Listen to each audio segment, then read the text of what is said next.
Hi, welcome to the show. Thank you. Now, for those who don't know, who exactly are you and what exactly do you do? Yeah, well, my name is Govinda, and I am a meditation teacher, and I do some woo-woo stuff, but I try to keep it less woo-woo for those for most people. But I do energy healing, and I also like to host tea ceremonies.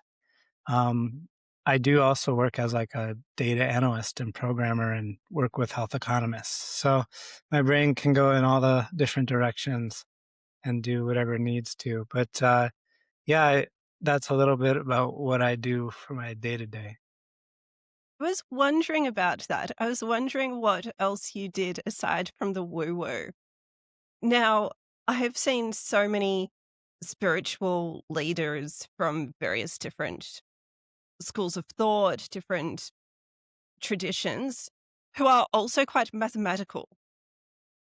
So, how does that work for you? Let's start with that, flicking between the mathematical things, the data, and the spiritual side. Is there anything that overlaps, or how does that all work out? Yeah, well, I think a whole spirituality actually connects both the sides of ourselves that's more like woo woo and more intuitive, and the one that's more logical. So I think for me, my life was very logical for a long time. And then some experiences broke me open in ways that I almost became illogical for a while. And then I had to balance those two things out a little bit. So um, I guess in a way, I have to use more of my logical brain doing data analytics and programming, but sometimes I honestly I don't even have to think that much anymore. It just intuition comes through and I'm able to do stuff without having to really really dig into focus like I used to. In the data work, are you Yeah. using your intuition in that? But yeah, definitely. So I've spent months never having to think very hard because of you just like follow the breadcrumbs of kind of what comes up in the work. But if I have to learn like a new language, that can change things, like a new programming language. Yes, any new language. I can relate to that. It pivoted slightly from yoga to mat Pilates, and they have different words for the same things. And I bet with data, there'd be totally different languages, and it's a whole different thing that your brain has to do. A lot of people say that it's easier to learn a new language when you're younger. I don't know if that's true. For sure, yeah. And what the weird thing is, the the years of meditation I did, because I took 3 4 years off of working at all, and meditated for 3 4 hours a day, plus some long retreats of more meditation. And when I came back to the role, I thought I wasn't going to know anything because a lot had changed, and all of a sudden stuff just popped up, and I was able to learn new languages a lot easier. It's the meditation that I learned kind of returns one back to this innocent, childlike state where the brain is a lot much more fluid. Even oh yeah, so I don't really know other languages too much. American, like we didn't learn that many languages, and I grew up in a small town, so I just learned a few semesters of Spanish, and I never really was good at it. I wasn't speaking to anyone. We were just kind of doing exercises on paper and for tests, and I was pretty bad at conversation. But then one time I met, let's see, it was like last year. I hadn't practiced Spanish in 7 to 10 years, and I met a Spanish person online, and we got together, and I just started speaking Spanish. I was like, "What?" Within an hour, we were conversing, and I was able to understand what they were saying. And it was, I very much think that deep meditation can help someone work back into that brain that is more childlike and is more fluid. And of course, learning languages is like that because most people struggle because they want to be a little bit perfectionist. But no child is a perfectionist about speaking. They just want to be, they're very, I mean, if it works, then let's just do say it that way until someone corrects them. Yes, there's so much in that. I wanted to start with the easy, simple question. You mentioned you grew up in a small town. Which part of America are you from? But yeah, I'm from Minnesota. Uh, I grew up in a town about an hour and a half west of Minneapolis. Okay, so small place. And were you always around there, or did you end up somewhere else? Oh, did a lot of traveling. I went to college nearby. I wanted to get out, but it was a better deal to stay around. And and then I did some traveling while I was in college and lived in different places. But afterwards, I did like a gap year type thing. And I lived in Southern Africa in Eswatini, Swaziland at the time, for a year. And then I came back to the state of Minnesota, hung out for a while, and then eventually went to India for 6 months. Amazing. And we'll get to that. I wanted to know more about your journey that led you to meditation. But you mentioned that thing the brain does where you just remember how to do something after a long time. And I'm curious, how exactly did you find that meditation helped you to tap into what you already knew? What were you doing? Was this after a long retreat, or are you doing a simple short morning practice every day? What exactly happened for you to then feel confident and remember things that you knew? Yeah, well, part of the confidence comes from just feeling safe no matter what, and feeling in whatever situation. So, and just feeling comfortable. And I think, yeah, so with meditation, it wouldn't necessarily be instant, but after all the practice I did, it developed a very well well grooved way back to this innocent place that I could return to at any moment. And so, yes, both long retreats that helped kind of teach me this groove, and daily practice as well, because I just enjoy it so much that I still enjoy practicing. And then, even when a task or something comes up, you can kind of refocus in a way. And then it's almost emergent. It's almost like you don't have to try to go through the files in the library of the head, something like that. It's not really like that. It's more like it kind of emerges and comes up as needed. It just comes to you kind of like how some musicians have talked about how a song just came to them out of the blue, or a writer says that a story just Sure. arrived to them. It's like that external creative genius that Liz Gilbert talks about in a Yeah, way. maybe a little different in the case of if it's a skill I had already learned in the past, Yes, rather than a truly like, external. It's an original. internal thing. Yeah, a little bit, but, there are I guess programmers would know that creative genius comes out as well while you're programming because there's new ways of doing things you'd never thought of or never heard of or never been taught that might come to you while you're doing that. Okay, that's really important in this economy, in this era of tech, because I think that everybody is wondering, well, with AI, what's going to happen and how can we pivot our skills? And I think that tech is now something that everybody has to evolve with. And there's sometimes an assumption that there'll be a set way to do things. So I've mainly watched the marketing path. And what I see in some spaces is people will be married to a particular platform. Someone identifies as a Pinterest marketer, a LinkedIn marketer. And to me, that's the same as saying, I only want to use this form of programming. I mean, I knew years ago app developers who just thought it would be so much more effort to create for Apple instead of only Android. People, wherever they are from, I think they get stuck in one direction. So it sounds like a big thing that you are doing is staying creatively open to changing how you do what you do. But yeah, I mean, this is kind of the way to not suffer so much in general in life, is to stay open to what's gonna come and change. I mean, I don't know how anyone in this day and age is gonna be able to survive very well with such um, a rigid self, a rigid identity even, because things are changing. I mean, especially since we have access to world news, everyone kind of sees what's happening, and it's very difficult if you continue to stay rigid on everything. I mean, I don't know. It would be very tough, I think.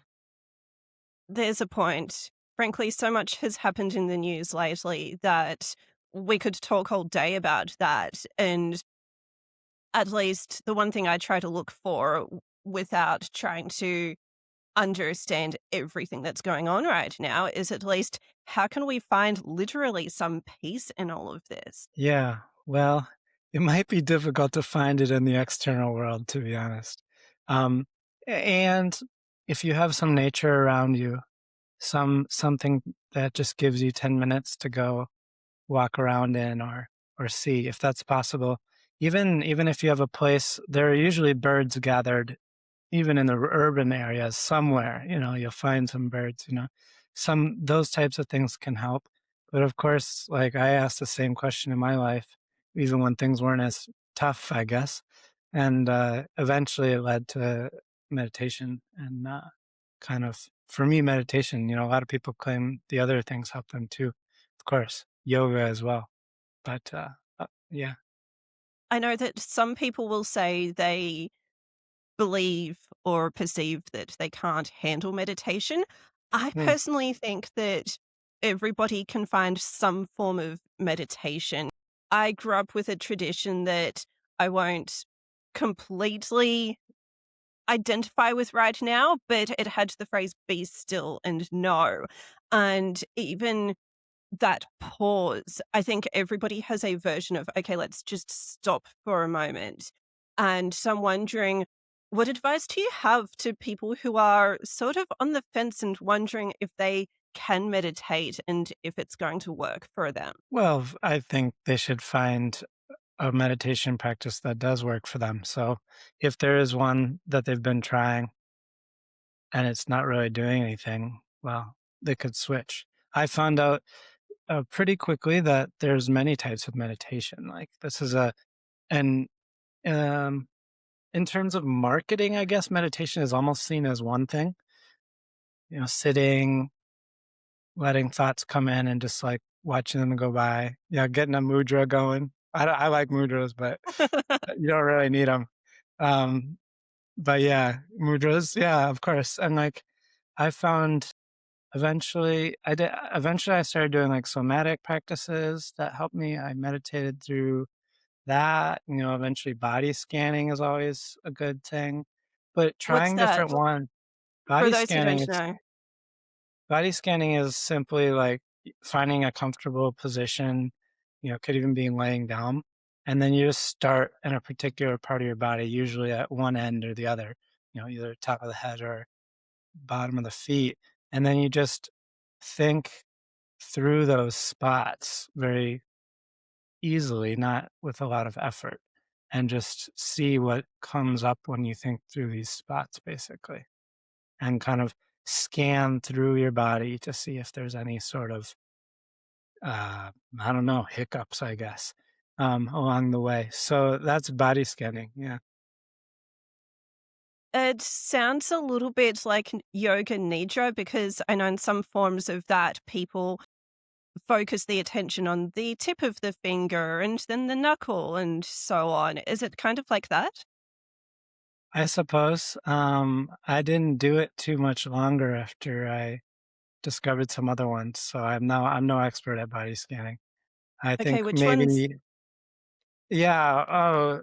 Well, I went really woo-woo, and I went and learned a pre-channeling meditation. So, like, a meditation to set myself up to, like, do channeling, which honestly I think is just setting yourself up to find the source, or to find the meditative state anyways. But, that practice involved some chanting and then some scanning up through the spine, basically, like going from the bottom of the spine up to the top. And I found that those kinds of meditations can be really powerful. Um, like, even if you were to start, usually I would have someone kind of start in the heart, and then they would drop down, through their body slowly as they need to, until they get to the bottom of their spine, and then start going out, like, into the foundation of their home, or wherever the building they're in is, and then going into, like, the earth. And then we come back up from there and go back through the spine and out the top. That's a very simple meditation that can be effective. I found very effective, and set me up for a lot of clear time to process what was going on in my life and in the world. But eventually I had to move on from that too. So found a different one that I ended up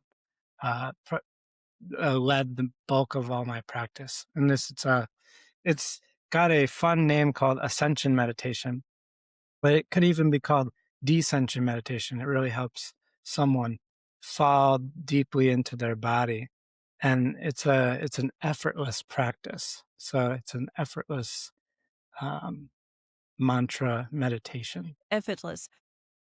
You mentioned that your personal life led you to need meditation. What can you share about what happened? Yeah. Well, I guess it started, weirdly enough, it started when I was 5. I uh I was at this conservative Christian, like, evangelical event where I was invited to, as a kid, 5-year-old, and I was invited to invite Jesus into my heart. And I was like, well, why not? All these people are doing it. Let me see. And so And I we'll did keep in that mind, little, hold on. We'll keep in mind some listeners might still be into that, and we'll respect wherever people are, but we'll oh, follow yeah. your journey. Yeah, well, definitely, because at that time I got a overflowing sense of peace washing over me. And so I was extremely, um, eh, like, dedicated to Christianity from that moment until I was 20 something.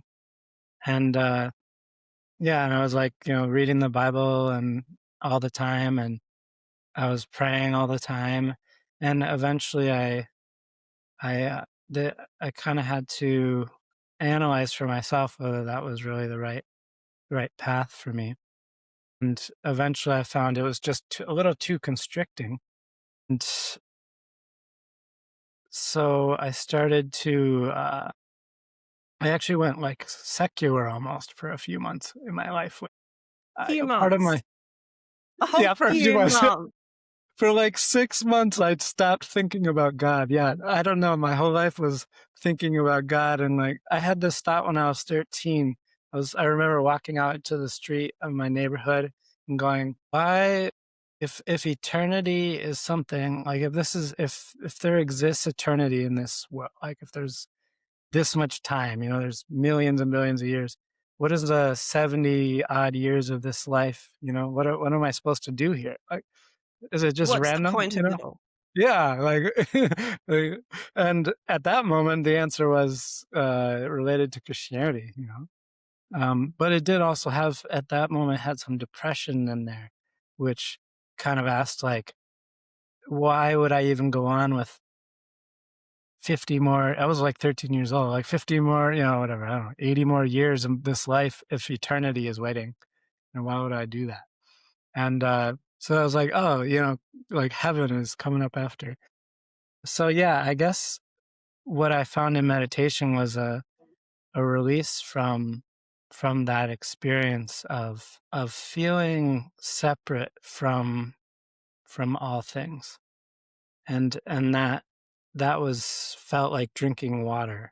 on a long desert hike for the first time. And so that's Okay. eventually when yeah, go ahead. So basically, you were focused so much on the life after this one that you were wondering what's the point in anything now. It sounds like your core question was, what's the point of this life? And meditating, was it bringing you back to the meaning and purpose of now? Was it connecting you with the gratitude for the wider universe and environment around you? That what perception shifted exactly? The question faded once when I experienced what I experienced on meditation. It was like inherently obvious that like life is meant to be lived, and there's just like a deep appreciation, gratitude, and some sort of inherent love in existence in and of itself that I was experiencing. And then, over time, I wouldn't experience that. So then I would meditate more, kind of thing. Right, okay. So you just sort of found some appreciation for everything, and I'm really curious. This kind of leads to then with all the gratitude and integrating with the world and just easing up on the question of what's the point of everything. I'm wondering, what can you say to people who are perhaps delving deep into a spiritual path? I'd say it happens quite a lot these days. Someone might have a trip to India like you had, someone might just delve deeply into a school of thought, but then they still need to live in the world and do a 9 to 5 or grow a business, whatever it might be. And there could be this tug, right? There's this tug between our purpose driven existence and everything else. And for me, I had the tug between living sustainably and realizing that the environment that I'm in doesn't always support that. And it was so I think that everybody has this negotiation between being completely focused entirely on these higher ideals and then existing in a flawed world. I'm wondering, how do you balance all of that? Yeah. I mean, it's difficult to balance with kind of a logical mindset around it. Eventually, I think I find myself in the context of the world, and somehow the heart knows what it wants to do in every moment. And so it might not be the most, sustainable action every single time. I might need to go drive somewhere and do something, right? But for some reason, there might be some inexplicable reason for me to go do something that the heart is wanting to tell me to do. Might end up saying something to someone along the way that helps change their day. So I think for me, meditation, it helped release the pressure of having to be and do something that I thought I needed to be or do. Basically, it releases a lot of conditioning of the society and of the family and of what someone has built up over time. Right. It releases the conditioning of society and family. That is very crucial these days. I think that is because a lot of people are raised to become something in particular, not everybody, but maybe people's parents expect them to be something, or even culturally. I'd say these days there's a bit more flexibility.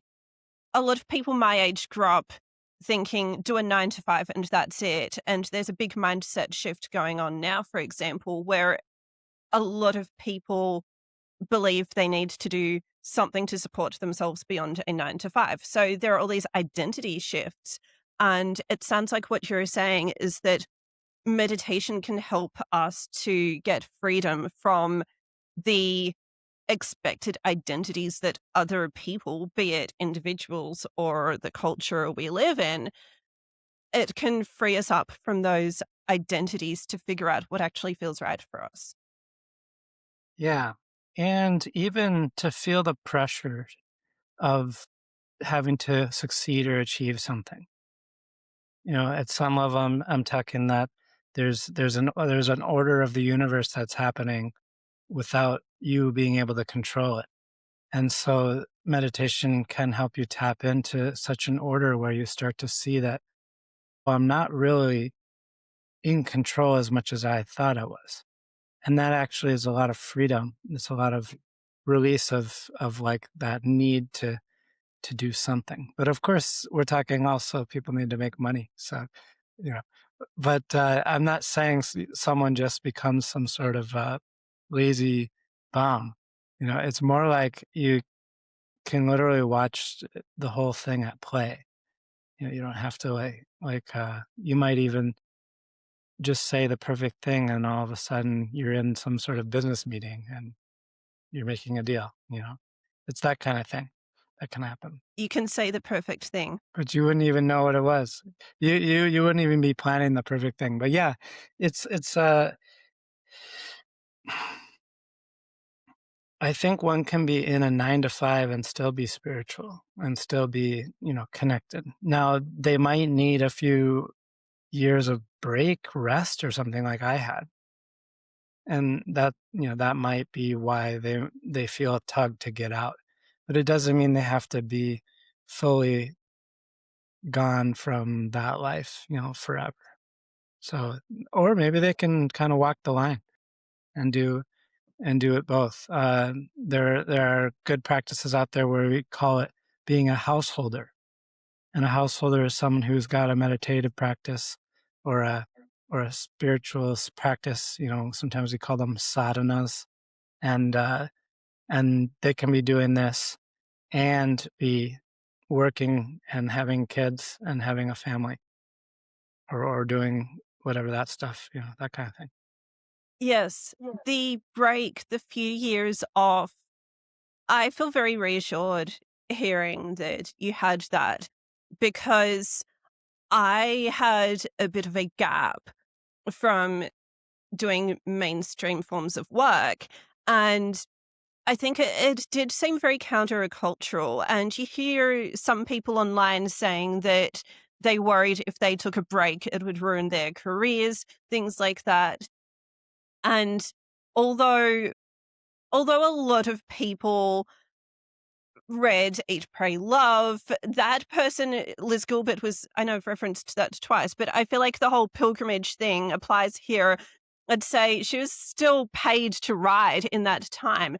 So it's very different. And so I think the thing I'm really wondering is how did you find that how did you find that you could still integrate back, and were you feeling like a better professional? Or you mentioned you were finding your confidence after a break, but how did you get that reassurance returning to what you do after a gap? Well, yeah, it really depends on the gap, I suppose. But for my gap, it set me up to not have a stake in the game as much, which gave a lot more freedom to be more whole at work, even, you know, and not have to worry about like my image or anything like that, which, didn't mean I was an asshole or anything, but like it just meant that I didn't limit myself in ways that I would have in the past. You can write emails a lot more freely. It doesn't take an hour to figure out what to say. You can do it. The work is a lot more free. So I suppose it depends if you're on ideally this 3-year gap would help you find your kind of free flowing path that is set up for your soul, and then things tend to flow a lot better. And so, yeah, I would say you could, if you're going to go back to your old career, then things off for me were just fine and even better. I was sitting in the office in a, sit in deep silence, even though it's an office and I'm doing work, at the same time. You could find the silence within. And the self-image, did you feel a pressure or an expectation before the break to do the, I don't know, the sort of Mad Men self-image or some sort of version of being what you well, looking a particular way and becoming something instead of just, I'm doing work, I'm a part of something that's a machine, I'm contributing value, but I'm not depending my identity on it. Was it that sort of shift? Yeah, yeah, definitely. Um, before going on this kind of deeper journey, I, every assignment, everything that I would do kind of felt like it was being judged a little bit, at least not by someone else necessarily, but like, there's always a little bit of a feeling that I need to perform well all the time. And over time I realized, it of course I want to perform well, but it's not gonna affect my, anxiety or like something that would like affect my life outside of work.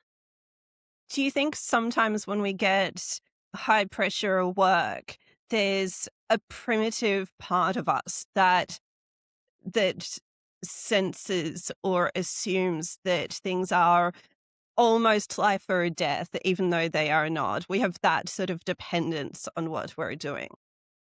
Yeah, I think if you browse the internet enough and social media, you'll see tons of accounts of people feeling that way.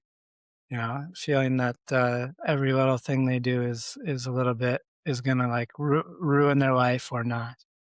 And so that kind of subtle programming that I didn't realize I was operating under released a lot throughout those years of break from that. That was probably, yeah, the first like year of meditating without any work.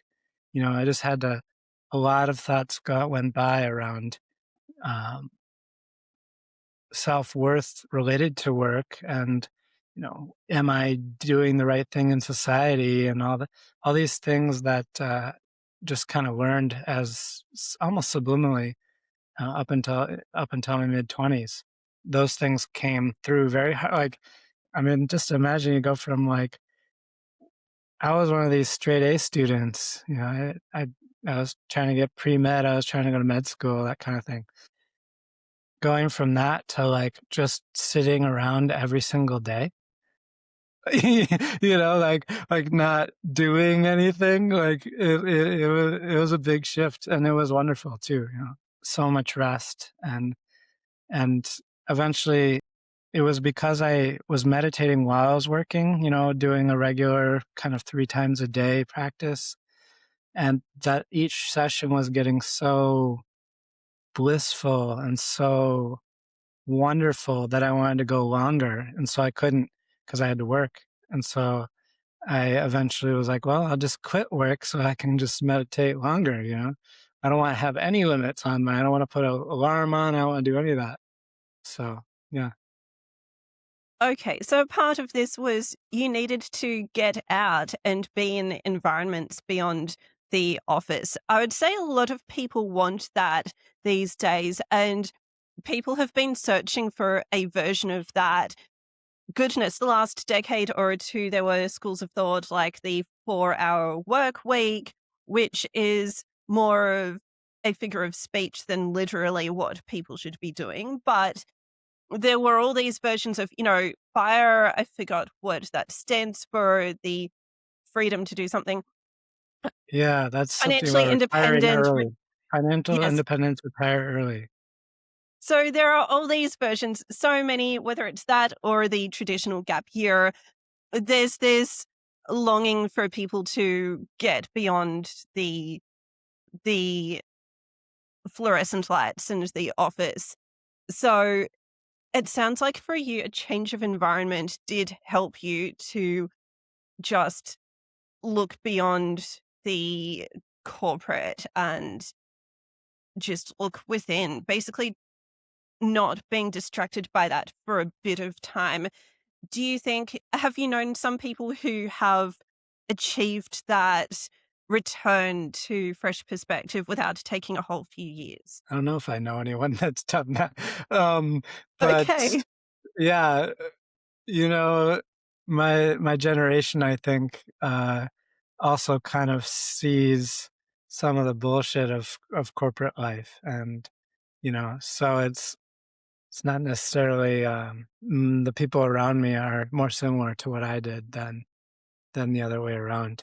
But I wouldn't necessarily. So some people don't necessarily need to leave their jobs because they're already happy in them. But so it's different. If you're talking to someone that's like deeply unsatisfied with their job, then they want to switch and take a break.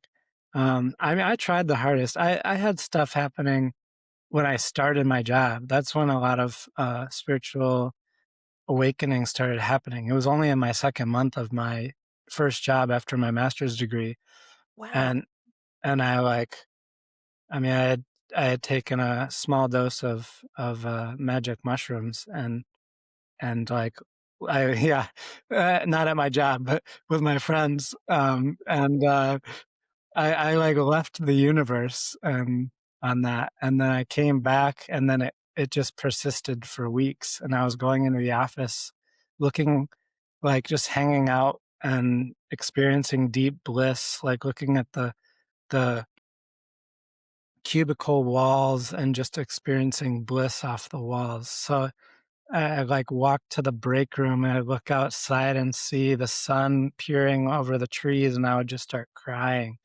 You know, this happened for many weeks in a row, and eventually it faded. And yeah, so I eventually it faded, and I'm like, well, and everything was working perfectly the whole time. I could work when I needed to. I mean, I didn't have that much work at that time, so I was able to kind of relax.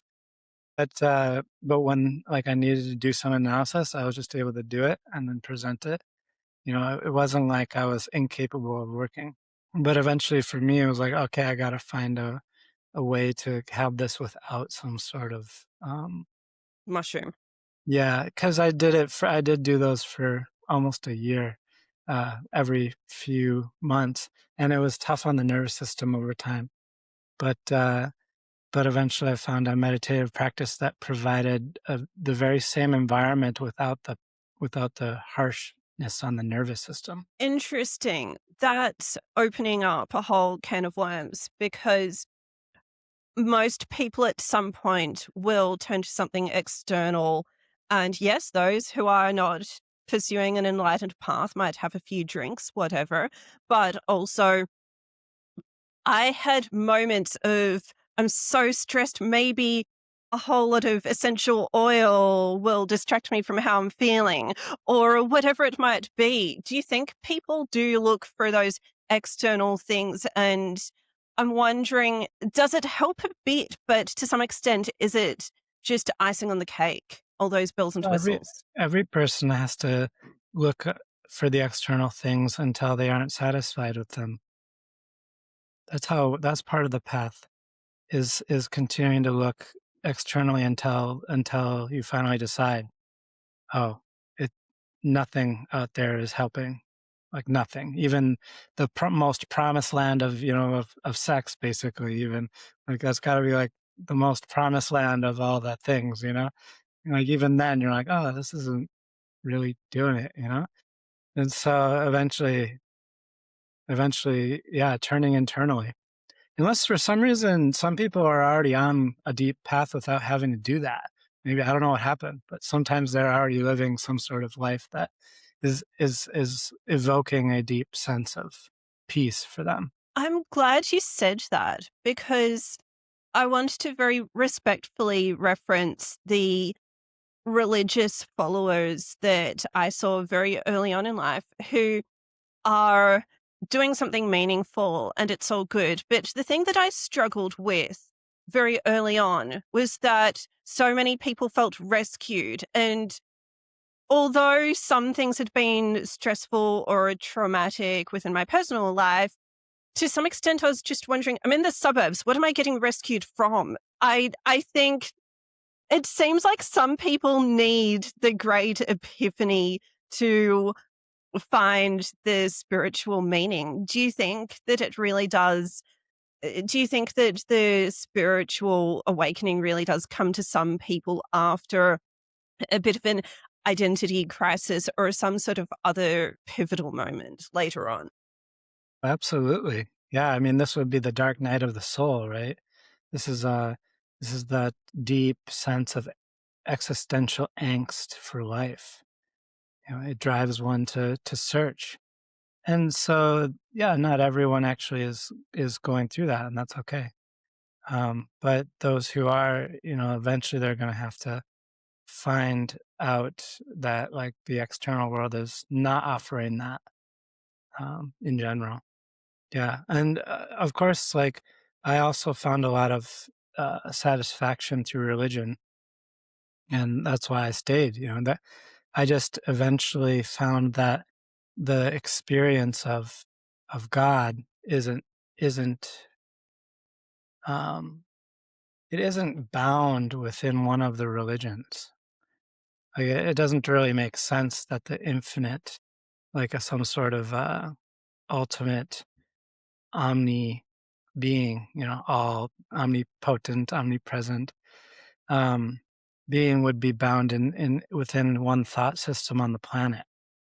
And one of the things I always was interested in was like if most humans don't switch religions based like from what they were born into.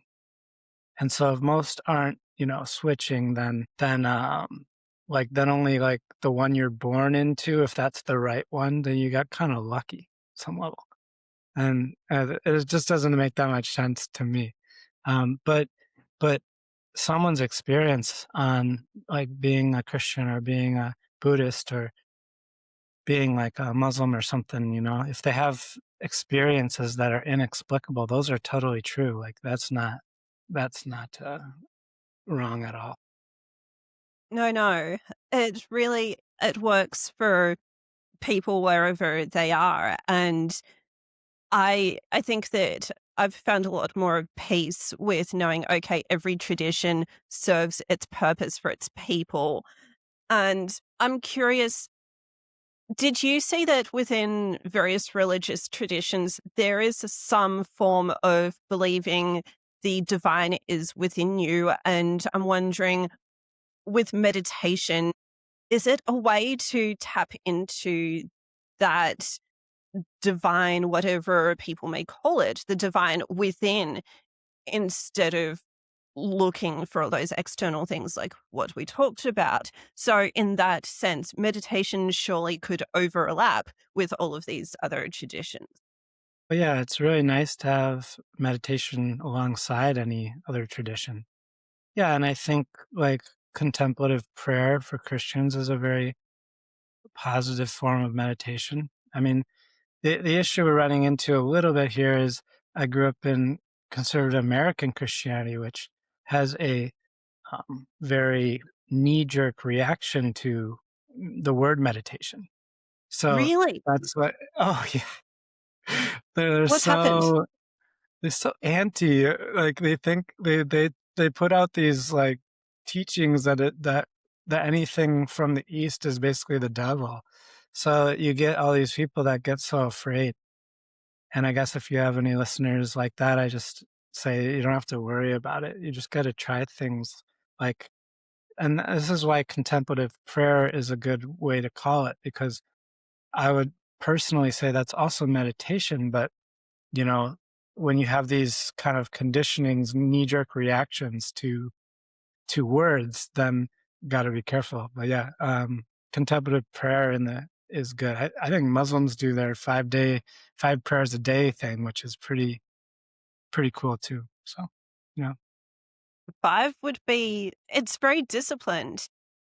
Yes, applying the core intention to anything contemplative, it's a way to translate all of this. And I'm very reassured hearing that from you because I think the thing I heard from some of these traditions is they were reluctant about yoga, which overlaps a bit with meditation in some ways. But when I finally actually visited yoga and stuck with it, the focus was on the breath and just how the one flow of air that's all around us goes through us and it goes through all of us. And that wasn't worshipping some other gods, although some people do that.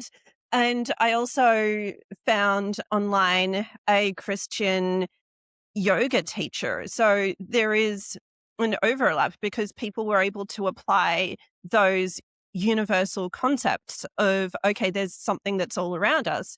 Let's connect with that by slowing down. And I'm very concerned that it seems like some people out there in America, wherever, might be dismissing some forms of practice, not realizing it could actually support their beliefs. Because slowing down, I know some religious people go to Pilates because they think it'll avoid the wrong spiritual things more than if they did yoga. But then I've seen both of those and only one of these two things will really slow you down and make you focus on the spiritual side of whatever you believe in. I'm wondering, do you have any other advice beyond contemplative prayer to the people who believe in any traditions and are a bit reluctant? Do you think there is a way they can meditate without being worried that it could threaten their beliefs? Well, in a way, the beliefs could change. I have to be honest. I don't know if the beliefs would necessarily stay if you were doing meditation. I mean, I was I was doing prayer, a lot of prayer, right? I mean, as a kid, and I started with some prayer called the joy prayer, and it was like you pray thanking Jesus, Joy. So, and then you pray for others, and then you pray for yourself, Joy, joy prayer. And that's where I started. It was like, okay, it's interesting prayer. And then eventually I started asking, what is good? What is the good of me praying to like an all powerful being and asking them to change something? And then eventually I started realizing, oh, well, what it was doing was it was changing my heart around things. And it wasn't necessarily changing the reality of like some situation, or it wasn't changing all the things that were happening, but it was changing my view on things and making me softer towards things. And eventually I started like realizing like, what am I even doing praying for hours and hours, if nothing's coming up, if nothing's coming up. And eventually just like sitting in silence, I just started being like, well, I guess I just gotta sit here, just wait, like pose one question and then just sit here, you know. And so eventually, like for me, the prayer life led to meditation, right? Sitting in silence. And so I think like some sort of internal practice, it's gonna change beliefs. I don't know how it couldn't, in an honest way. If it's not really changing anything in the, because we're talking about even the traditions should help you like find God. Even these traditions should help you find God. And I think most of the time it's the conditioning on the person that is blocking that. And so I guess I don't know if it's going to like root out the core of your belief, but maybe some of the side ones that you think were important might go away. Yeah, Some I of the can't promise that like I can't promise that you're gonna stay the same if you start a contemplative practice. But I think you might be happier. right. You can find more happiness when you pause and contemplate. And I'm going to interpret that at a minimum, some of the interpretations of our beliefs, the ways in which we assume our beliefs need to be lived out could evolve. Yeah. Yeah, and I think, I mean, if you find a practice that you enjoy and you do it every day and you enjoy it very much, then that's a lot of value. There's a lot of value in that. There's a lot of people that don't enjoy any part of their lives. And so if you're doing something that you're loving every day, that's pretty valuable. And so I guess if someone finds a practice they enjoy a lot, then it'll it'll help that coincide with their beliefs and it'll be okay. Awesome. And going back to work, because one of the main goals of this show is to look at how we can look after ourselves when we're doing work. I'm curious, people look at gratitude and various journaling or gratitude practices of various sorts for a work and also manifestation. So I think that is getting into the mainstream. And you mentioned wondering how a particular practice in your story, it was your phase of prayer. I'm wondering, questioning whatever practices we have, how can we make sure we are taking action and actually moving ourselves in the direction that we need to go in instead of only sitting in contemplation? Have you seen in your life that progressing from your years of contemplation to then acting on things and integrating yourself into your professional career, have you found that taking action without getting dependent on these these forms of work for your identity, have you found that that's as important at times as just meditating? Yeah, well, those years of meditating helped me be able to meditate eyes open as well. The practice that I learned, it actually has both a closed-eyed and open-eyed component. So, I guess there isn't a difference in action at some level. You're just like, oh, I'm able to go out and do all the things that I would do, but I'm also meditating at the same time. And so, like I said before, the few years were kind of to help my nervous system calm down from all the stress of the 25 years or so of building stress. And so eventually that just allowed a much more clear sense of the meditative state, even while working or programming or going to meetings or doing creative work. Of course, that's much easier even, but yeah. So 25 yeah, years. I mean, yeah, 25. I'm just checking for a second. I was going to ask earlier, you did your master's. So how many years were you at college? Was it a long time of stress at college before then even doing work? Oh, I took some years in between my uni and my grad school. So actually the most stressful year or something of my life was working as a medical scribe in a clinic where they were doing pain medicine. So every patient was going through a lot of pain and I was having to do like 20 appointments a day, like typing all the notes. That was probably the most stressful thing. And that was in between um, uni and grad school. So I didn't go straight through school and then go to my first job. It was just my first job after grad school, which was a much more chill job. It was a office job. Rather than like I had worked retail and I was actually a youth pastor and doing like scribe work.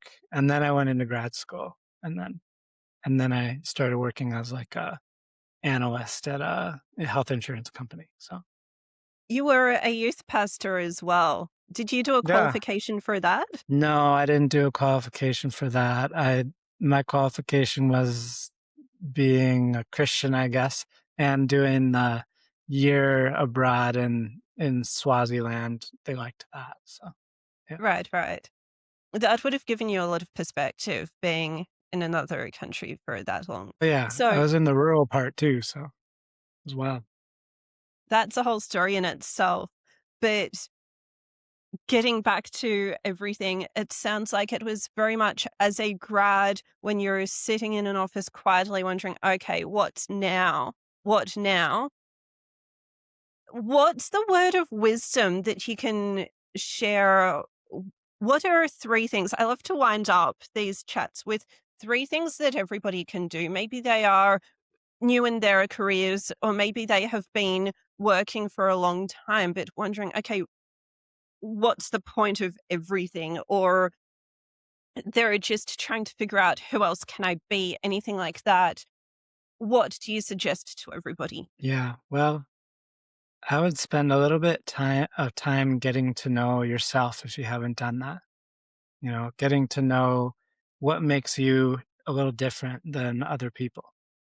And then that'll help kind of evoke a path that fits you better, you know. If you're feeling somewhat disenfranchised, or if you're feeling unhappy about your work, then getting to know yourself will help lead you to what you want to do, what you might want to do differently. And not necessarily, you might even want to go deeper than like Myers Briggs, and you might want to go a little deeper than that. You know, you could get into Enneagram. Um, you could get into other things as well. But yeah, I would say do that, and then also a little time like figuring out what your heart really wants. So look for advice from people and also look within. Govinda, thank you so much for chatting and exploring your experience and your insights about finding a spiritual journey and some meaning within when we are also working in mainstream careers. This has been very insightful. Thank you. Thanks.